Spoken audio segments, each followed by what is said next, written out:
নমস্কার বন্ধুরা, অনেক দিন বাদে আবার আপনাদের সম্মুখীন হয়েছি।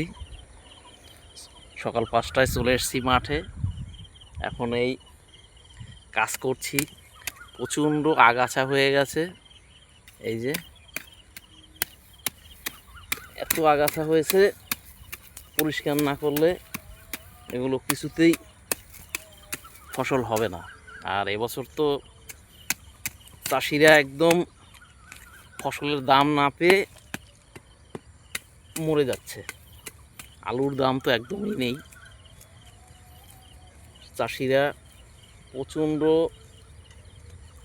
কষ্টে দুঃখে ভুগছে। কারণ আমিও একজন চাষি বলতে যে সবসময় আমি চাষবাস করি তা না, কিন্তু চাষিদের কষ্ট জানি। চাষির ঘরের ছেলে। এখন মূলত কথা হচ্ছে, যারা আলু চাষ করেছে তাদের না হচ্ছে আলু বিক্রি, মাঠে বসে পচে যাচ্ছে, হিমঘরে রাখতে পারছে না। কিছু সিন্ডিকেট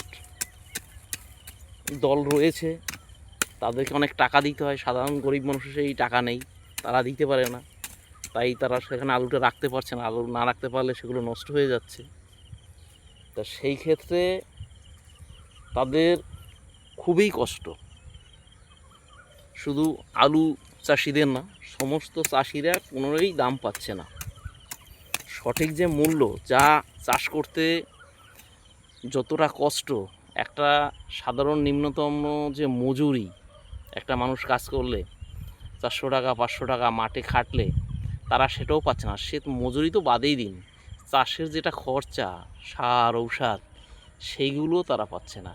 তাহলে সাধারণ মানুষের তার মানে তাদের মরা ছাড়া কোনো গতি নেই, এরকম একটা পরিস্থিতি এসে দাঁড়িয়েছে। তাই সেই মুহূর্তে আগামী দিনে যে কিছু ভালো হবে, তাহলে সেইটা সবার সাধারণ মানুষ, গরিব মানুষ কী করতে পারে? তারা তো মানুষের সাথে লড়াই করতে পারবে না। এবারে তাদের একটা দিক দিয়ে লড়াই করতে হবে, সেটা হচ্ছে তার যে সাংবিধানিক অধিকার আছে, ক্ষমতা আছে, ভোট। আগামী দিনে সেই ভোটটা দিয়ে তাকে ক্ষমতা প্রয়োগ করতে হবে তার আগামী দিনে বাঁচার লড়াইতে। তাহলে এমন জায়গায় ভোটটা দিতে হবে যাতে সে আগামী দিনে তার সংসার নিয়ে সে বাঁচতে পারে। না হলে যা খাটনি, প্রচুর এখন প্রচণ্ড গরম, সেই সকালে এসে মোটামুটি 11টার দিকে সবাইকে চলে যেতে হয় বাড়ি, গিয়ে বিশ্রাম করে আবার বিকেলে আসে। তা আমি অল্প একটা চাষ করি, মূল কাজ হচ্ছে আমার কাঠের কাজ।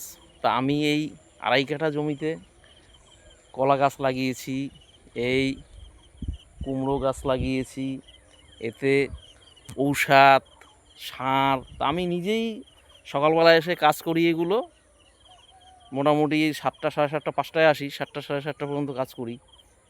এত পর্যন্ত জঙ্গল আগাছা হচ্ছে, এগুলো যদি পরিষ্কার করে না দেয়া হয় তাহলে কিন্তু বাকি গাছগুলো কিন্তু আমার পুষ্টি পাবে না। এই কলা গাছের গোড়াটা পরিষ্কার করতে হচ্ছে, এই লাউ কুমড়ো গাছের গোড়াগুলো পরিষ্কার করতে হচ্ছে। এইগুলো পরিষ্কার করলেই কিন্তু, তবেই কিন্তু সেই পুষ্টিটা এই গাছগুলো পাবে, আর এই গাছগুলো বেড়ে উঠবে। তবে এই গাছগুলো কলা ধরবে, ফল হবে, তবে সেটা পাওয়া যাবে। তা তার জন্য কিন্তু প্রচুর খাটতে হয়, প্রচুর খাটতে হয়। না খাটলে কিছুই সম্ভব না। এটা গত বছর লাগিয়েছিলাম, পুরো হাঁটু সমান মানে জমিটা ছিল, মোটামুটি প্রায় 4-5 বছর আবাদ ছিল। তা দেখলাম যে না কাটলে তো হবে না, আমি তো কলকাতায় কাজে চলে যাই, একটা জন নিতে গেলে 400-500 টাকা দিতে হবে। কিন্তু সেই ক্ষেত্রে এইসব কাজ করে পোষাবে না, নিজের কাজ নিজেই করতে হবে। কারণ চাষের কাজ ওরকমভাবে পয়সা দিয়ে তাতে 1 টাকাও তলায় পড়বে না। তা গাছগুলো মোটামুটি খাটনির ফল ভালোই হয়েছে।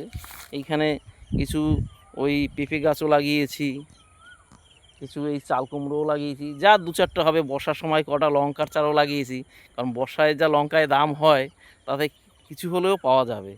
ওই ফল যা হয় না হয়, শাক ঠাক খাওয়া যাবে, এরকম একটা ব্যাপার। এবার নিজের কষ্টের ফল যতটুকু হয় সেটা ভালোই লাগবে। সকালবেলা মোটামুটি এটা ব্যায়ামের কাজও হয়ে যাবে।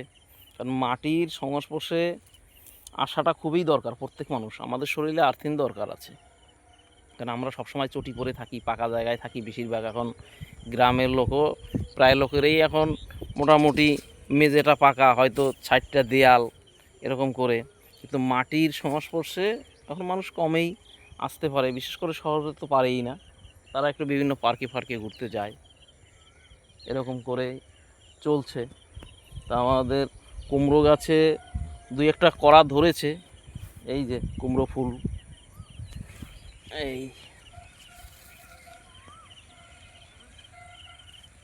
অনেক টিকছে না গরমের জন্য, আস্তে আস্তে বিভিন্ন পোকায় ধরে, বেশি সেরকম ঔষধ দিতে পারছি না, বেশি ঔষধ দিলে খরচা পোষাচ্ছে না, অল্প জায়গা চাষে তো সেরকম হয় না, মানে পোষানো যায় না অত সার ঔষধ দিয়ে।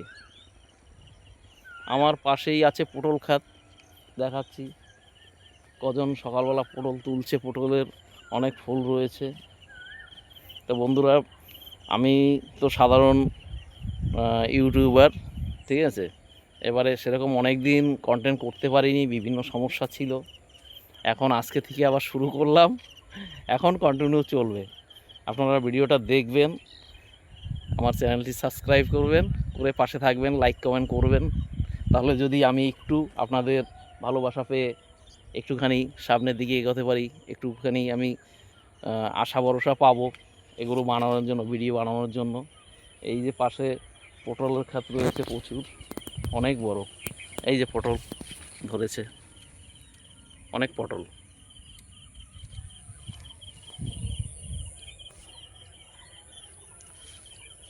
আজকে মেঘলা মেঘলা, গরমটা কম আছে, আজকে 27 তারিখ, গরমটা কম আছে অনেকটাই, সকালে বেশ কাজ করতে সেরকম ঘাম হচ্ছে না, ভালোই লাগছে।